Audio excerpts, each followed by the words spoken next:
bangke nih. Itu bukan penyanyi, itu kumkum yang pantas. Rocker. Ih, coba. Wow. Coba Miing madep ke sana. Lawak adalah sebuah komoditas yang merupakan bagian dari produk komunikasi dan sebagai produsen dari sebuah bentuk lawak. Terdapat sebuah nama yang serius dan profesional dalam menggumuli bidang lawak. Mereka adalah Bagito Group. Bahwa membuat orang tertawa bukanlah perkara mudah dan gampang, bukan perkara yang ditemukan begitu saja. Ada proses yang membentuk dan menjadikannya matang.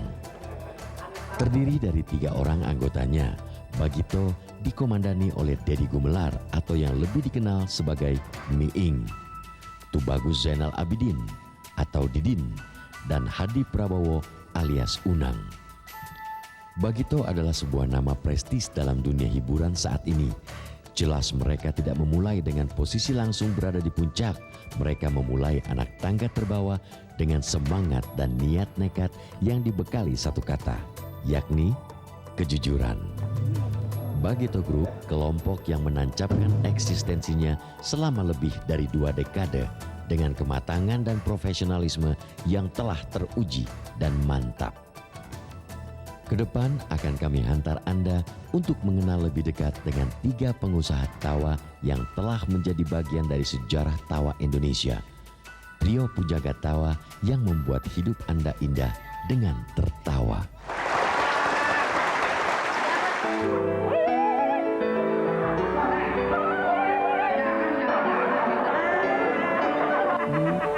Aku tengok-tengok aja. Kita juga lihat dibayar. Di dalam kamar. Wah, pokoknya kalau keluar negeri dulu perang dulu dah.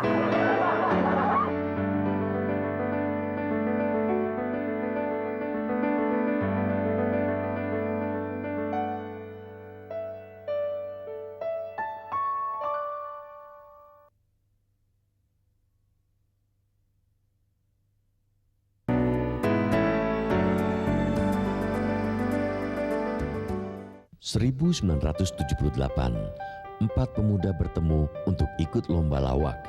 Mereka adalah Dedi, Sobirin, Didin, dan Yanto. Bermula dengan tekad yang sama, mereka mencoba mengadu keberuntungan di sebuah medan yang kala itu masih jauh dari kemampuan untuk dilakoni. Nama kelompok pun baru didapat ketika salah seorang dari mereka pergi mendaftar ikut lomba lawak. Emang kita belum punya nama sih, itu belum punya nama, namanya apa gitu ya. Pas begitu dia balik habis daftar, Din udah gue daftarin, namanya apa kita? Bagito. Rupanya Bung Kris yang ngasih nama itu, Bagito. Bagito apaan sih? Bagiroto gitu, ya udah Bagiroto, ya udah. Final lomba lawak bertajuk Festival Lawak DKI dimulai. Maksud hati kala itu benar-benar ingin menang, tapi mampu membuat orang tertawa saja kala itu masih sulit untuk dilakukan. Tak lama kemudian, Sobirin memutuskan untuk keluar guna melanjutkan studinya dan tinggallah Bagito bertiga, bertahan mencoba mengenal dunia lawak lebih dalam. Mereka terus menguji dan mengasah kemampuan mereka dalam bidang ini dengan terus mengikuti lomba demi lomba, festival demi festival. Dan semua pekerjaan melawak yang kala itu masih sebatas tingkat RT dan kelurahan pun mereka jalani. Cercaan dan celaan diterima demi menambah jam terbang di atas panggung. Lalu Dedi yang kala itu merasa prihatin terhadap perkembangan kelompoknya, merasa perlu belajar dulu mengenai dunia lawak. Dan kala itu Warkop DKI yang sedang naik daun menjadi pilihan untuk berguru. Lalu Dedi pun datang pada Kasino, salah satu personil Warkop DKI. Saat itu saya menghibur orang warga warung kopi sama orang-orang Jompo. Gitu. Dedi ada di sana, terus ngobrol-ngobrol, diajak makan kasino. Gitu. Akhirnya ya kita terus kumpul sama Dedi. Dedi pun kemudian menjalankan pekerjaan menjadi seorang scriptwriter dan pelayan bagi Warkop. Dia mengerjakan tugas-tugas yang mendukung lancarnya kegiatan Warkop. Saya ingat betul gitu, kalau saya dulu bawa mesin tik portable, belum ada laptop, belum ada komputer dulu. Saya bawa portable yang Royal itu, bawa kemana-mana. Jadi di koper saya kalau Warkop ke Manado, Sampai hotel saya nyimpan baju, saya ambilin jas mereka masing-masing buat malam, mana jasnya. Indro saya ambil, kasino, dono, saya panggil laundry, tolong pressing. Siapin pakai. Mereka tidur. Saya jalan ke terminal. Pertama di lobby hotel dulu nanya. Ketik sama saya itu. Bangun tidur mereka jam 5 biasanya. Udah jadi, mereka baca sambil ngopi, baca diskusi sama saya. Begitu mereka muncul, saya yang deg-degan tuh saya. Salah informasi, salah kerjanya. Memang agak waktu itu agak bingung kita apa sih tugasnya. Ya kita memang dia bilang script writer ya, tapi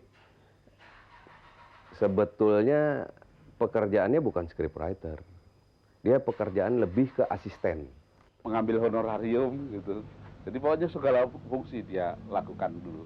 Keberadaan Dedi di Warkop menjadi titik penting bagi masa depan Bagito, sebuah ilmu yang bernilai sedang ditimba oleh Dedi. Si Dedi pernah terbersit gitu, dia bilang bahwa dia kepengen Bagito tuh seperti Warkop, main pakai jas gitu ya, dialog, kekuatan dengan dialog. Cuma gua nggak bisa, gua nggak kuat karena waktu itu yang dikeluhin Yanto ya. Pada saat bersamaan, tawaran pun datang kepada Dedi dari seorang instruktur dan konsultan radio yang juga terkenal sebagai sutradara aneka pertunjukan humor, Temi Lesanpura. Saya undang dia ke KSK. Tapi si Meingnya saya belum mengajak Bagitonya. Karena saya nganggap dia sangat berbakat dan apa ya, kelebihan dia si Meing tuh apa sih, tangkas gitu. Dapat bahan dia sambut, dapat bahan dia respon, dapat gitu. Oh, bagus sekali. Kala itu bergabunglah Hadi Prabowo, adik kelas Didin, dan Yanto di SMA 23 Tomang Komando yang tak sengaja ketemu saat Bagito mau mengikuti festival lomba lawak Sri Mulat. Waktu itu kita ada lomba lawak itu persyaratannya harus 4 grup itu. Kita cari siapa ya gitu kan. Jalan-jalan ke Blok M ketemu dia lagi duduk di Blok M. Lu Hadi kan ya? Iya. Lu Didin? Iya.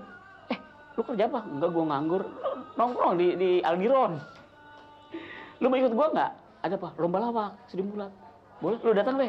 Saya udah kerja di Radio Kejayaan. Sebelumnya sempat pula beberapa nama ikut meramaikan Bagito, namun hanya bertahan sebentar, seperti Kurniadi yang saat ini lebih dikenal dengan Eman dan Ujang Pelita Group. Berempat mereka bersatu dan membaurkan diri dalam satu ikatan kekompakan yang utuh. Kita persiapannya luar biasa itu. Sampai terus terang aja kita di samping kita berusaha untuk mencari materi-materi yang bagus, sampai kita lakukan sholat tahajud bersama, berdoa bersama. Itu malam-malam itu luar biasa, kayak menghadapi apa. Ternyata memang ya akhirnya kombinasi antara bekerja dengan baik dan doa itu sangat bagus sekali. Sebuah titik balik bagi Bagito setelah sekian lama mengikuti pahit asamnya festival-festival. Bagito akhirnya juara 1. Mereka berempat waktu itu saya masih ingat karena polanya yang itu kemudian jadi kekuatannya, mereka tampil dengan memperagakan sebagai hansip. Tapi sebuah perpisahan justru terjadi lagi. Dikala Bagito sedang naik daun, Yanto mengundurkan diri dan bermaksud bergabung dengan Sri Mulat. Perpisahan itu sungguh berat, namun tampaknya tekad Yanto sudah bulat, tak dapat dibendung. Dan tinggallah Bagito bertiga lagi, tapi kali ini dengan Hadi Prabowo.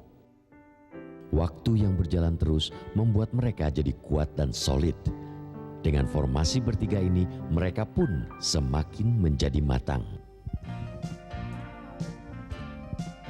Nama Bagito di SK menjadi sangat berarti. Setiap malam Jumat, mereka tampil dengan cerita hansip di pos ronda. Adalah acara opor ayam yang dibawakan Bagito yang memunculkan karakter yang sampai sekarang menempel pada image masing-masing sosok anggota Bagito. Miing, seorang sosok pemuda kampung yang polos diperankan Dedi dengan piawai. Dan akhirnya menggeser nama Dedi menjadi nama panggilannya. Begitu juga Hadi, namanya ikut berubah menjadi Unang yang berkarakter manja dan terkadang blow on. Inilah yang memberikan nama Kalau nama pakai Hadi barangkali lewat keren ya, nama sebuah kelompok komedi nama Hadi itu keren gitu loh. Kemudian ya secara spontan dia bilang udah undang aja, dia bilang gitu. Ya begitu juga Miing gitu. Ketiga pemuda ini terus mengudara setiap minggu selama 2 jam dan dalam kurun 4 tahun telah mempunyai tempat di kuping pendengar radio. Yang nonton rekaman, kayak orang nonton bioskop tuh, berganti-ganti. Sekali masuk 30 lama-lama makin lebih gitu. Itu ruang yang sempit begitu sampai wah, penuh sak ngap gitu. Karena kalau peran SK saya kira cukup besar ya. Artinya keberadaan Suara Kejayaan itu cukup membantu ya dalam kiprah Bagito di dunia komedi itu, sehingga mencuat dengan acaranya Opor Ayam itu kan, itu membuat suatu terobosan pendengar yang tadinya mereka suka dengan lagu-lagu awalnya pada saat kita bikin bentuk seperti itu menjadi suatu makanan atau menu baru. Pada masa kejayaan Opor Ayam ini jugalah sebuah kesempatan lagi datang pada mereka. Tawaran untuk membawakan acara obrolan politik pada masa menjelang pemilu tahun 1992. Tugas ini digunakan Bagito untuk belajar banyak mengenal politik dan berbicara politik dengan nuansa santai dan penuh tawa.